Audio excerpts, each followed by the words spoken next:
રાસાયણિક ખાતરની આયાત ઘટાડવા અને દેશને જૈવિક ખાતરમાં સ્વનિર્ભર બનાવવા સુરતના ખેડૂત કમલેશ પટેલે ધન જીવામૃતનું ઔદ્યોગિક સ્તરે ઉત્પાદન શરૂ કર્યું। તેઓ દરરોજ 40,000 કિલો ધન જીવામૃત અને 1,000 લીટર જીવામૃત તૈયાર કરે છે। આ વર્ષે 1 લાખ બેગ બનાવવાનું લક્ષ્ય છે। ₹6 પ્રતિ કિલો ઘન જીવામૃત અને ₹5 પ્રતિ લીટર જીવામૃત વેચાય છે। રાજ્યમાં 8 લાખથી વધુ ખેડૂતોએ રાસાયણિક ખાતર છોડી પ્રાકૃતિક ખેતી અપનાવી છે। 1 મેના રોજ સુરતમાં યોજાનારી વાઇબ્રન્ટ ગુજરાત રિજિયોનલ કોન્ફરન્સમાં કમલેશ પટેલ જૈવિક ખાતર વ્યૂહરચના પર ચર્ચા કરશે।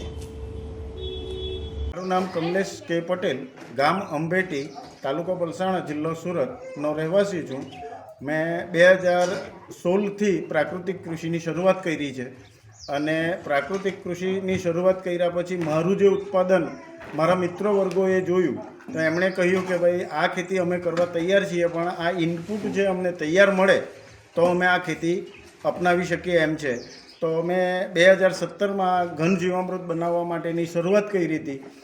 પહેલા વર્ષે મેં 3,000 બેગ બનાવીને શરૂઆત કરી છે, પણ ખેડૂતોમાં માંગ વધતા એને મેં એસ્ટાબ્લિશ કરીને આજે 1 લાખ બેગ વર્ષ દિવસે હું બનાવું છું ઘન જીવામૃત।